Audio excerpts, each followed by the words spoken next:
Hello, please do excuse the bad lighting, it's just started being a storm outside when I am filming.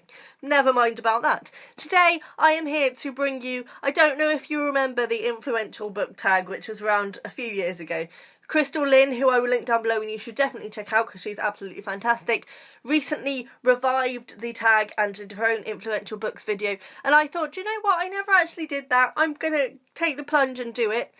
Since then, I have kind of regretted that decision because it's so difficult to think of influential books, and it's thinking of where I was at different times in my life and what books had influence on me at the time of reading, not necessarily what books I like now or what are my favourite books. And some of them are not great or books that I wouldn't necessarily read now, but they're books that have influenced me or influenced me at the time. I have realised while doing this that I'm really bad with, until the last sort of year, 2 years, I have been completely unsentimental about books. I mean, I never liked to give books away, but literally the books on the shelves you see behind me have all been acquired in the past most of them in the past 3-4 years, to be honest, but none are older than sort of 7 years. So all my childhood books have gone and I haven't got any that I could necessarily include in this. So I tried instead to think through the books that I read when I was a kid. I think the thing was, for me, especially when I was younger, it was about reading more and not necessarily about having favourite books.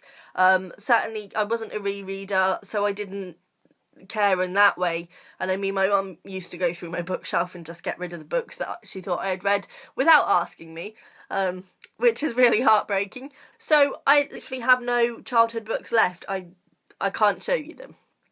But of all the childhood books I could think of in terms of that have influenced me, I would say it is Wreck of Zanzibar by Michael Morpurgo. I can't remember much about it now because I was very young when I read it, probably no older than 7. But that was the first book that I can remember actually saying, this is my favourite book, and I think I read it twice, and that was massive for me.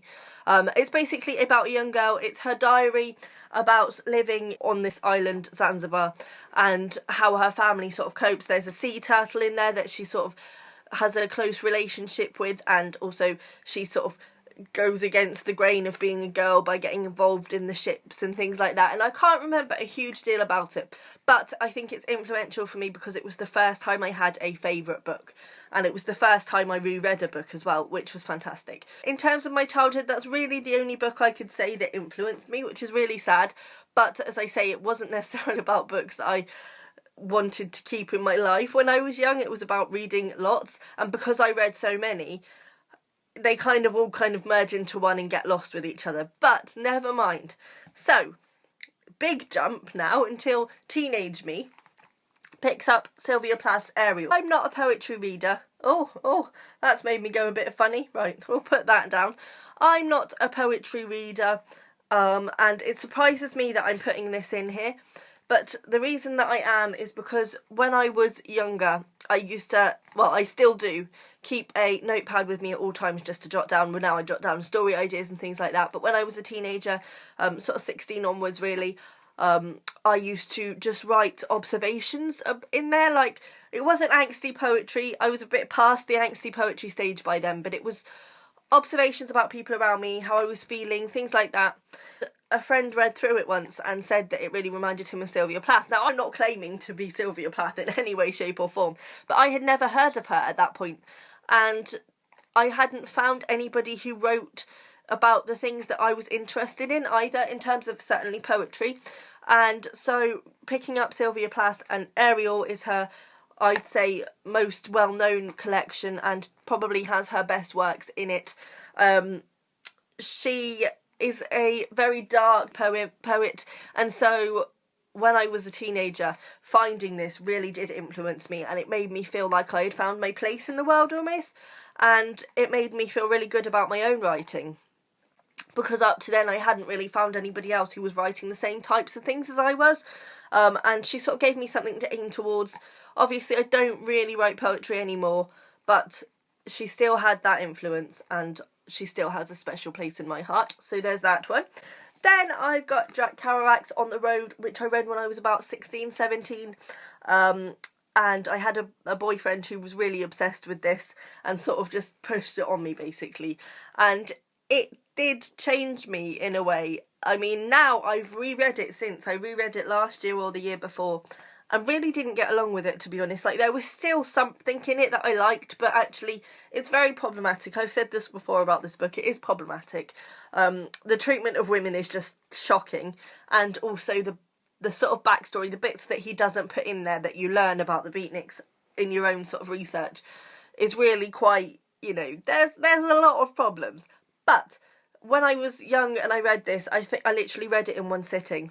And I think that's the best way to read this book, especially on the first time, because literally Jack Kerouac wrote it in one sitting. It was all on one long sheet, and that's very much how it reads. It's like really, you have to get the momentum up, otherwise it's quite slow. But if you read it all in one sitting, it hits you and it almost gathers speed as you're going.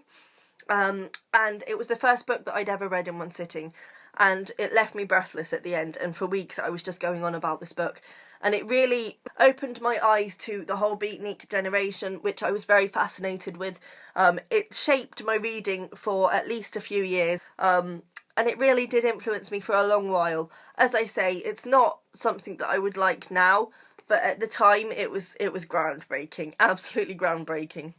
Then I've got The Power of Now by Eckhart Tolle, which is another one which I've tried to reread and haven't necessarily got along with. I feel a bit cheesy putting this in there because it's one of those books that's change your life, this will change your life. But it did change my life, and I think the reason for that is purely where I was at the time. My life had just gotten into that situation where I needed to get away, and I picked this up just about the time when I was getting into meditation, Buddhism, things like that. And this was absolutely what I needed. It's just a self-help book, basically, that looks at sort of spirituality, getting away from the human suffering, as it were, and just coming into yourself and almost not worshipping yourself, but taking care of yourself. And it was a really lovely read at the right time. It's only little, and it's almost done in sort of questions and answers, so it's quite easy to read. I would like to reread it, but I don't know if I'll ever be in that right frame of mind. I think it's definitely a book that you have to be in the right frame of mind for. Then in the same vein, we've got Eat, Pray, Love by Elizabeth Gilbert, which I read when I had just moved home, away from my hometown for the first time, and it was just absolutely what I needed at the time. I love the film now. I've watched the film quite a lot of times in the last few months, but I do need to reread the book. It's fantastic. It's basically Elizabeth Gilbert's memoir about when decided that she was in a marriage that she wasn't happy in. She was living a life that she didn't want to be living, and she almost felt as though she had taken herself out of it, and she was sort of looking around her house and thinking, I participated in every part of this marriage, I participated in every part of this house, and yet it doesn't fit with me, I don't like it. So she broke up her marriage and decided to go travelling for a year. I think it's perfect for sort of the mid-20s crisis, when you're just feeling like life isn't what you expected it to be, and her observations are fantastic. I mean, there's one point, because after breaking up with her husband, she briefly gets with a younger man, she sort of falls into a rebound relationship, and there's one point when that relationship is breaking apart where her new partner wakes up and she's on the floor and she's just crying, and he's like, what? And she's just like, I don't want to be here anymore. And it's really fantastic. It's really good because Elizabeth Gilbert laughs at herself in this and laughs at what's happening, even though, you know, it's not funny and we've all been there. But in hindsight, you just think, what was I doing? This is really fantastic. So it definitely inspired me and made me feel, again, less alone in the world, and just made me feel better. And then I have a writing inspiration book it's Anne Lamott, Bird by Bird. This book is the writing book that I was looking for the whole of my life. I read this about 4 years ago, and it absolutely just shaped my writing, because it's not a how-to writing book. It's literally just a memoir of Anne Lamott's experience with writing and the trials and tribulations that she's had to face in her writing life. It's absolutely fantastic. Anne Lamott's sense of humour is spot on, and it really just inspired me, because it was the first time that I thought, writers aren't perfect. Like, Anne Lamott is very honest about the struggles that she has had with her writing life, and it's really just refreshing and like a cuddle, and it makes you just feel completely better about your own writing. So definitely recommend for any writers out there. Then, in the same sort of creative vein, I've actually got Just Kids by Patti Smith, which I've spoken about so much recently that, you know, but it's honestly so influential for anybody who wants to live a creative lifestyle. This is basically just about, well, it's predominantly about Patti Smith's relationship with Robert Mapplethorpe, who was her best friend throughout her 20s and onwards when she was trying to make it as an artist in New York. And he was also a photographer, and so it's about basically the trials and tribulations that they faced in trying to build a creative life for themselves. And it's really lovely, and it's inspirational in every way, and it really influenced me to look at my own work differently and the effort I put into my own work, and it's just fantastic. Then I've got The Book of Disquiet by Fernando Pessoa. This is basically a posthumous collection of Fernando Pessoa's just musings on life. I've tabbed so many bits and I want to reread it eternally because it was just fantastic. The writing is so on point. Again, it only influenced me in the sense that I felt such an affinity with him, and it really just made me feel better about life in every way, and is a book that I will forever regard highly. Then I've got Carsten McCullers' The Heart is a Lonely Hunter. I read this a year and a half-ish ago. This is a book that really changed my reading style. It got me much more into gentle, character-driven, beautifully written novels, which are what I love today. Also got me interested in Southern literature. It introduced me to authors like John Steinbeck, and it just is absolutely fantastic. It's about basically a deaf mute in a town, and people sort of latch onto him and almost make him a pariah, and they spill their problems onto him. It's basically about loneliness and how we don't always realise that we're alone, and also about the misconceptions that we can get about people when we put our own stuff onto them almost. It's fantastic, and I would definitely recommend reading it. And then lastly, I've got If Nobody Speaks of Remarkable Things by John McGregor. This influenced me in the sense that it is the book that I would one day like to write.